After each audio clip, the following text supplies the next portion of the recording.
오늘 우리 읽은 본문 말씀을 통해서 하나님의 자녀란 제목으로 말씀을 나누려고 합니다. 사도 바울은 그리스도인의 구원의 의미를 설명하면서 소극적으로는 죄로부터 자유함을 받은 것이며 적극적으로는 하나님의 자녀가 되는 것이라고 말씀해 주고 있습니다. 오늘 본문은 하나님의 자녀의 신분이 어떠한가에 대해서 설명을 해주고 있습니다. 유명한 신학자인 하르낙은 그리스도인은 곧 예수 믿는 사람의 신분에 대해서 다음과 같이 말씀하고 있는 것이 있습니다. 예수 믿는 사람이란 하나님을 아버지로 모시고 자기 자신을 하나님의 자녀라 생각하고 이웃을 형제라고 여기는 사람이다. 이 세 가지 관점에서 그리스도인의 자아의식을 설명하고 있는 것입니다. 우리는 언제나 하나님을 아버지로, 그러기에 나는 하나님의 자녀로 생각하고 이웃은 다 하나님의 자녀로서 형제 자매라고 그런 마음으로 살아야 한다는 것입니다. 오늘 본문 14절에 우리의 신분을 하나님의 아들이라고 했고 16절로 17절에는 하나님의 자녀라고 지칭하고 있습니다. 그러면 본문이 말하는 하나님의 자녀는 누구이며 어떠한 신분을 가지고 있습니까? 먼저 하나님의 자녀는 하나님의 영으로 인도함을 받습니다. 하나님의 자녀의 특징은 한마디로 하나님의 영, 곧 성령님으로 인도함을 받고 살아간다는 것입니다. 하나님이 그 안에 계시니가 하나님의 자녀입니다. 우리가 잘 아는 요한복음 1장 12절 13절 말씀입니다.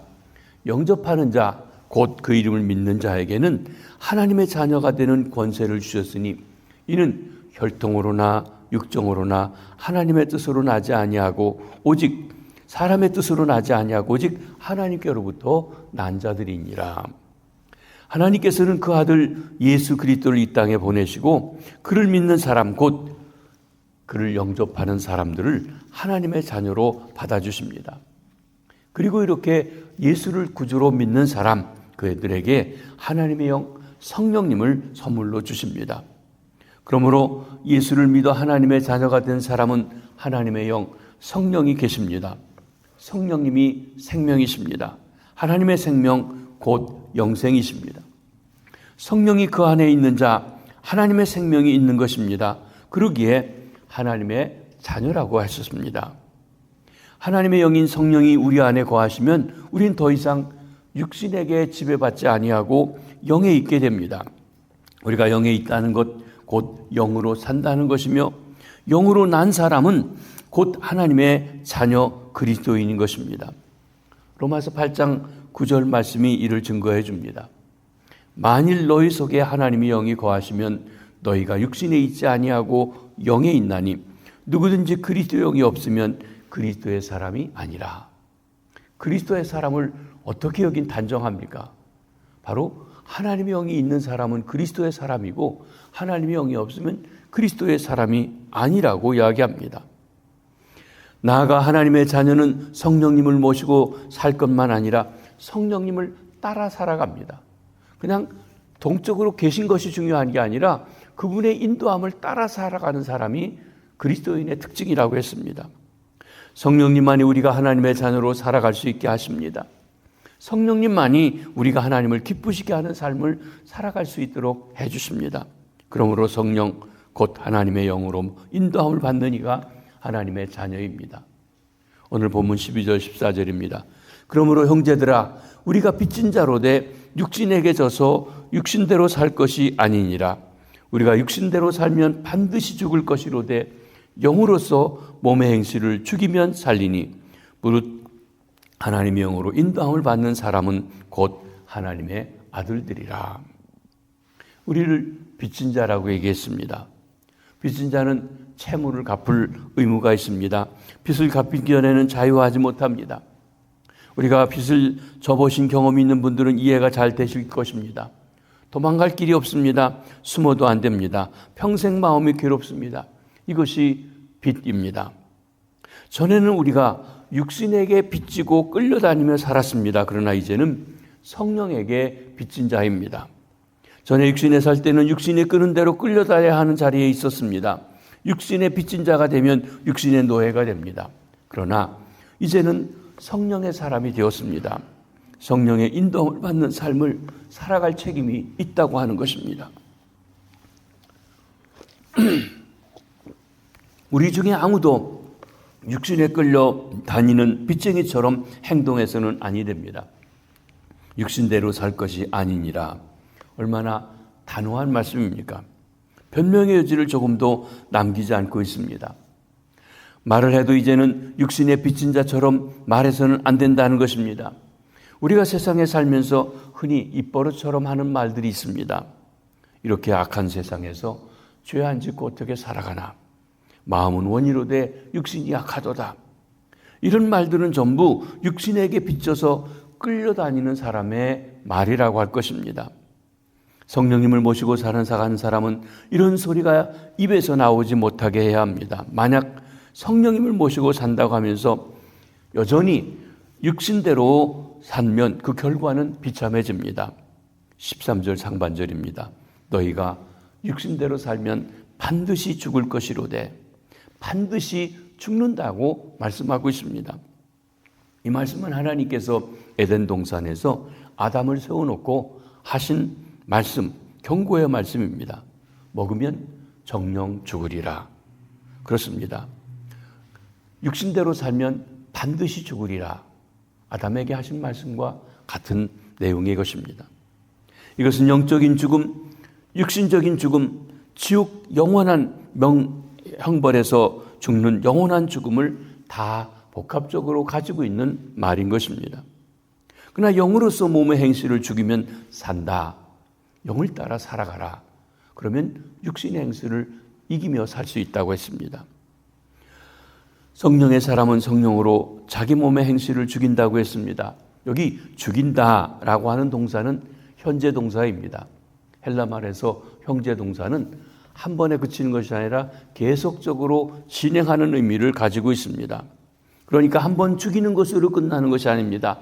날마다 죽이는 반복적인 행위를 말합니다.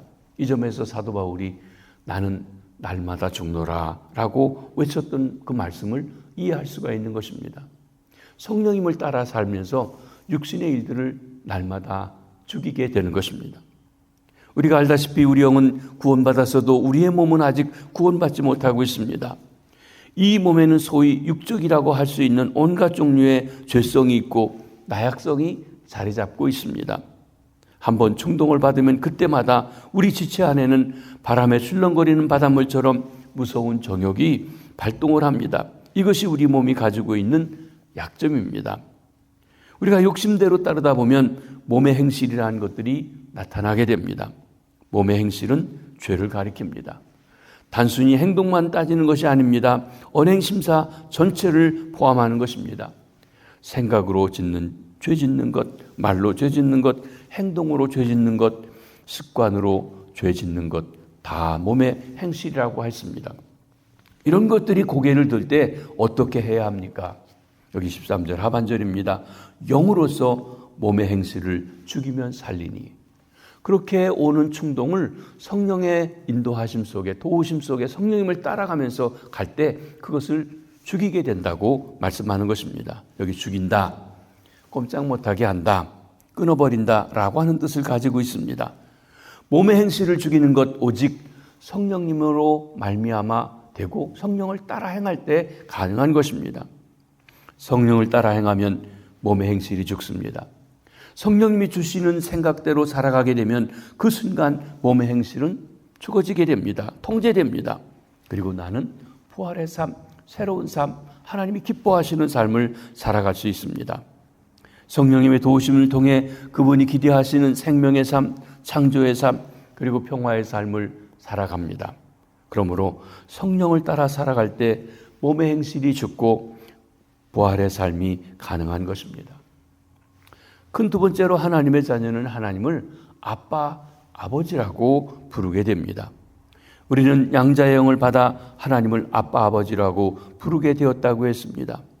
여기 15절에 보니까 너희는 다시 무서워하는 종의 영을 받지 아니하고 양자의 영을 받았으므로 우리가 아빠, 아버지라고 부르짖느니라. 이는 성령님께서 우리가 종이 주인을 무서워하듯이 하나님을 무서워하게 하지 아니한다는 것입니다. 오히려 사랑받는 아들이 아버지에게 하듯이 하나님을 가까이 하고 즐거워하게 하신다고 하는 것입니다. 우리는 무서워하는 종의 영을 받은 것이 아닙니다. 무서워하는 종의 영이라고 하는 것은 두려움을 느끼는 노예로 마땅한 영으로 사탄을 가리켜 말하고 있습니다. 우리가 한때 이 영에 사로잡혀 살았습니다. 그때의 삶의 특징은 두려움입니다. 그러나 성령으로 거듭나 새 사람이 되었습니다. 성령은 무서워하는 종의 영이 아닙니다. 성령은 양자의 영입니다. 이는 성령은 우리를 하나님의 자녀로 만들어주는 영이라는 것입니다. 우리가 성령을 받으면 하나님의 자녀가 되는 것입니다.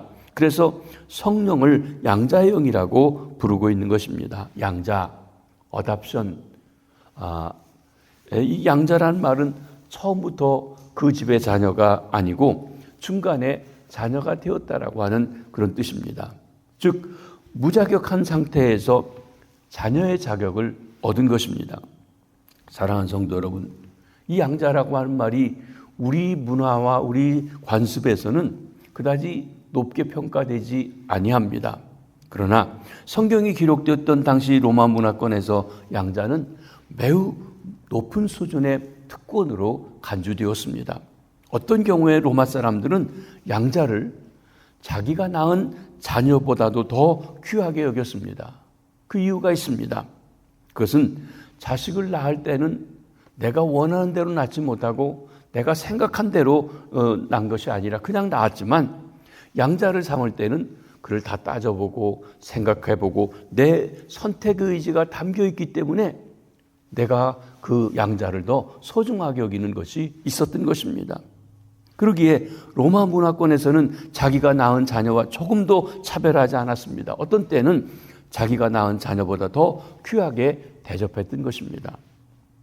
로마의 양자법에는 몇 가지의 원리가 있습니다. 첫째로는 양자가 되면 그 옛날 집에서 가졌던 의무와 그리고 권리의 모든 것에서 해방되게 됩니다. 그리고 양자는 이전 신분이 무엇 뜻이었든지 상관없이 새 아버지의 지위를 얻고 이어받게 되었습니다. 여러분, 기독교를 많이 받게 했던 네로 황제, 그는 그의 선왕이었던 글라우디오스 황제의 친아들이 아닙니다. 양자였습니다. 양자였는데 로마 황제까지 이어받는 놀라운 특권을 가지고 있는 것입니다. 양자는 새 아버지 집에서 새 권리를 누리며 새 의무를 담당해야 하는 것입니다. 양자를 삼게 되면 제일 먼저 하는 일이 있는데 그것은 가정교사를 붙여줍니다. 가정교사, 집에서 이제 교육하면서 집안의 모든 것을 알려주는 일이죠. 아주 우수한 가정교사를 통해서 그의 부모가 어떤 분인가를 잘 소개해주고 가문의 전통 같은 것도 말해주고 부모가 원하는 교육을 충실하게 시킵니다. 그리고 교육이 끝날 때쯤에 가정교사가 이런 이야기를 해준다고 하는 것입니다. 그대를 위해서 그대의 양부모가 된 분은 놀라운 상속을 준비해 놓았습니다. 하나님께서는 그 아들 예수 그리스도를 보내어 십자가로 대속하시고 누구든지 저를 믿는 자를 하나님의 자녀가 되는 권세를 주셨습니다. 우리가 예수를 믿으면 하나님의 자녀가 됩니다. 그때 하나님께서는 성령을 주십니다. 마치 가정교사를 붙여주신 말입니다. 그리고 성령께서 오셔서 제일 먼저 하시는 일, 하나님을 아버지로 인식하고 부르게 합니다. 그것이 오늘 본문에 양자형을 받았으므로 아빠, 아버지라 부르짖느니라 그랬습니다. 아빠, 아버지.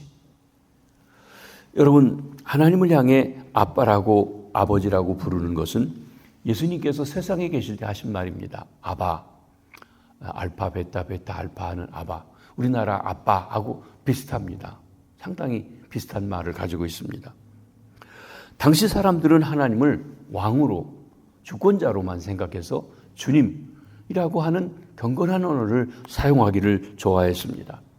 그런데 예수님께서는 하나님을 아빠라고 불러라, 아빠, 아버지라고 우리에게 가르쳐 주시고 계신 것입니다. 여기 아빠는 순진한 아이가 아버지를 향해 부르는 이름이었습니다. 여러분, 우리 이 목사님은 모르겠는데 저는 어렸을 적에 자랄 때 아빠라는 말을 불러본 적이 없습니다. 왜냐하면 우리 집안이 양반 집안이라고 가면은 아버님 이렇게 하라고 하는 거, 어린데도 아주 우습죠. 근데 저하고 19살 차이가 난 막내 동생이 있는데 그 막내 동생은 아빠 하는데 나이가 들어서 결혼하고도 아빠 하는 거예요. 보면 이렇게 닭살이 돋는 것 같이 아주 이렇게 합니다. 아내 버릇해서 그런 것 같아요. 사실 우리가 하나님을 아빠라고 부르는 것, 이게 점잖지 못하게 왜 그렇게 부르냐고 하지만 얼마나 친밀한 말인지 몰라요. 가까운 말이지 않습니까? 그렇게 친밀한 관계에서 부를 수 있도록 해주는 겁니다. 여기는 품이나 체면이 없습니다. 아버지가 좋아서 어쩔 줄 모르고 얼렁매고 이렇게 달라붙는 어린아이한테 통하는 말이라고 할 것입니다. 마음에서 우러나오는 사랑의 감정이 넘치는 말입니다. 아버지를 생각할 때마다 기쁨에 이기지 못해 터지는 말이라고 할 수 있습니다. 아버지를 향해 아빠라고 부를 수 있는 나의 아이를 생각해 보시기 바랍니다. 그 아이에게는 세상에서 제일 크고 자랑스러워 보이는 분이 아버지일 것입니다. 그 아버지는 자기를 위해 무엇이나 다 해주실 수 있는 분으로 보일 것입니다. 그리고 그 아버지가 자기만 사랑한다고 하는 사랑에 대한 자신감을 가지고 있는 것입니다. 그 마음에는 아버지에 대한 두려움은 아무것도 없습니다. 어색함도 없습니다. 아빠, 아버지, 얼마나 행복한 부름인지요. 그러기에 하나님을 아빠, 아버지라고 부르는 사람은 그 마음이 늘 평안하고 형용할 수 없는 기쁨이 찾아오는 것을 체험하게 되는 것입니다. 성령님이 친히 우리 영으로 더불어 우리가 하나님의 자녀인 것을 증거해 준다고 했습니다. 이미 성령님의 내주하심으로 양자의 의식을 가진 자들에게 성령님이 친히 우리 영으로 더불어 우리가 하나님의 자녀인 것을 증거해 준다고 하는 말을 중복해서 언급해 주고 있습니다. 이는 성령께서 우리 영에 작용하여 더욱 확신할 수 있도록 역사해 준다는 것입니다. 여러분, 성령께서 우리에게 역사하실 때 내 안에 있는 영이 바르게 작용하고 역사하고 마음도 이끌어서 우리 행동이 하나님의 자녀로 살아갈 수 있도록 해주시는 것입니다. 즉 우리로 하여금 순종하게 하시고 하나님을 사랑하게 하시고 하나님을 본받아 살아갈 수 있도록 역사해 주십니다. 성령님은 이토록 하나님의 자녀로 합당한 삶을 살아가도록 도와주시는 것입니다. 내 안에 계시고 우리 곁에 계시고 우리 중에 운행하시는 성령님을 늘 순종하고 의지하고 따라가야 하는 것입니다. 마지막으로 세 번째로 하나님의 자녀는 하나님의 상속자입니다. 17절입니다. 자녀임은 또한 상속자 곧 하나님의 상속자요 그리스도와 함께한 상속자니 우리가 그와 함께 영광을 받기 위하여 고난도 함께 받아야 할 것입니다. 여러분, 자녀의 특권은 무엇입니까? 상속받는다는 것입니다. 여기 상속자는 개역 성경에서는 후사라는 말로도 나오는데 유업을 이을 자, 기업을 이을 자라고 하는 뜻을 포함하고 있는 단어입니다.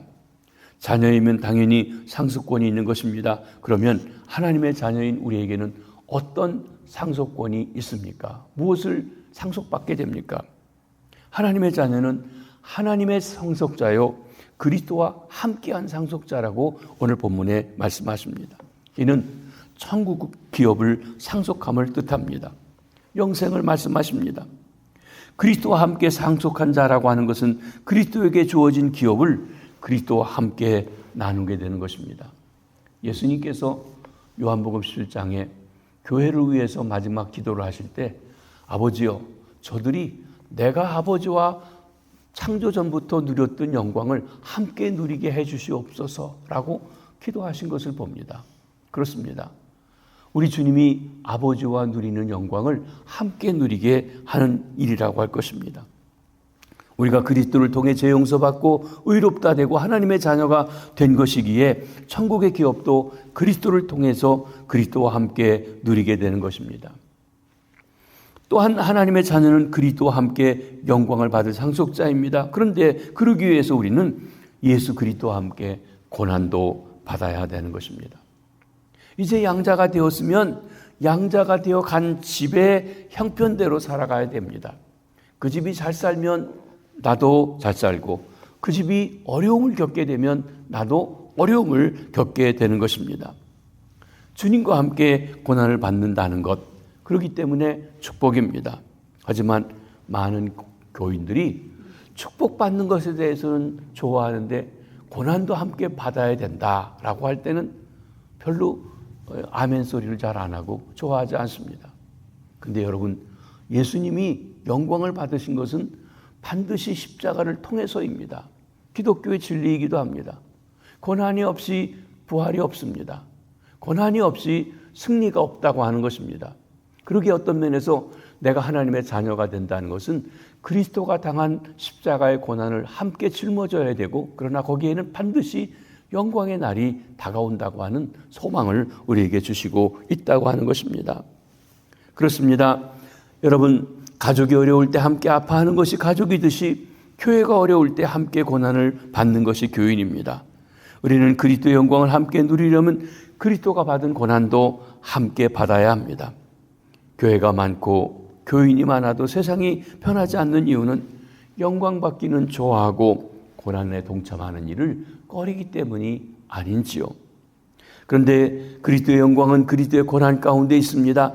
하나님의 자녀의 특징은 하나님이 주신 모든 약속과 축복을 받는 데도 있지만 어렵고 힘든 이웃들과 함께 고난을 나누는 데도 있다고 하는 것입니다. 사랑하는 성도 여러분, 여러분이 예수님을 믿고 너무 편하게 아무것도 문제없이 부담 없이 살고 있다면 혹 우리의 신앙이 잘못된 것은 아닌지 돌아보시길 바랍니다. 예수님이 하나님의 아들이라는 것 때문에 십자가를 지셨듯이 세상 사람들은 우리가 내가 하나님의 자녀라고 하면 알게 모르게 우리를 질투하고 시기하고 좋아하지 않고 박해하고 어렵게 하려고 하는 것이 세상이기 때문에 그렇습니다. 우리가 잘못해서 고난을 받는 것이 아니라 우리 주변에 고난받는 사람들 속에 들어가 함께 예수 그리스도의 삶을 살아가는 것, 그것이 진정한 그리스도인의 모습입니다. 이것이 성령 받은 하나님의 자녀의 특권이기도 합니다. 베드로 사도는 베드로서에서 우리가 왕같은 제사장으로 주님을 위한 그런 고난이 따른다고 말씀하고 있는 것입니다. 우리는 우리 아버지인 하나님의 크신 사랑을 다시 한번 확인하고 내가 하나님의 자녀인 것을 성령 안에서 확증하고 날마다 우리의 가정교사처럼 우리와 함께 하시며 동행하시는 성령님을 따라 살아가므로 하나님의 자녀다운 삶, 하나님의 자녀로서 영광 돌리는 삶을 살아가시는 주의 백성들이 다 되시기를 주님의 이름으로 축복합니다. 아멘. 기도하겠습니다. 주님, 저희를 불러 복음을 듣게 하시고 예수가 나의 구주임을 믿어지게 하시며 성령으로 인쳐 하나님의 자녀 삼아주시니 감사합니다. 우리가 하나님의 자녀이기에 하나님의 유업을 이을 그리스도와 함께 유업을 이을 자인 것을 다시 한번 확인해 주셨습니다. 그러기에 우리가 주님과 함께 고난받는 것, 아무든지 나를 따라오려거든 자기 십자가를 지고 나를 따르라고 하신 주님의 말씀처럼 십자가 지는 일을 두려워하지 않고 기쁨으로 그 일에 감당하여 주님과 함께 영광의 자리에 나아가는 주의 백성들 되게 해 주시옵소서. 우리가 너무 편안한 것을 좋아하고 축복은 좋아하지만 십자가 지는 일을 꺼리고 싫어하고 미루어서 우리 삶이, 우리 사회가 변하지 않는 것은 아닌지요. 저희들이 주님과 함께 살아가는 그 삶을 성령님의 인도 속에 함께하게 해 주시옵소서. 우리 시온교회가 새해 교회가 되고 교회로 살자고 표를 정했습니다. 우리를 교회되게 하신 주님, 이제 성령님을 따라 그리스도인의 삶을 바로 살아가는 저희들 다 되게 해주시고 성도들의 가정마다 주님이 계시고 성도들의 일터마다 주님, 저희들의 삶을 통하여 하나님의 영광이 드러나는 십자가 지는 주의 백성들 되게 도와주시옵소서. 우리의 다음 세대, 우리의 자녀들을 축복하시되 특별히 대학을 지나가는 우리 학생들 그 길을 선히 인도해 주시고 하나님, 어려서부터 주님을 알고 믿고 부름받아 하나님의 자녀로 일생을 들여 살게 해 주시옵소서. 병상에 있는 환우들을 찾아주시옵소서. 교통사고 후유증으로 고생하는 장로님, 하나님 뼈에 진액이 나와 갈비도 잘 붓고 몽도 치료하고 건강하게 해 주시옵소서. 수술하고 회복 중인 권사님에게도 함께 해주시고, 암과 투병하며 또 아버지 하나님 통증과 싸우고 있는 이들, 나는 치료하느냐 허락하신 주의 치료하심이 함께 하시고, 그 아픔 속에서 주님을 바라볼 때 주께서 새 소망이 있게 하시고 어루만지심이 같이 하여 주시옵소서. 오늘 하루도 우리 성도들 어느 곳에 있든지 주 안에서 승리케 하옵소서. 감사합니다. 축복합니다. 예수님의 이름으로 기도하옵나이다. 아멘.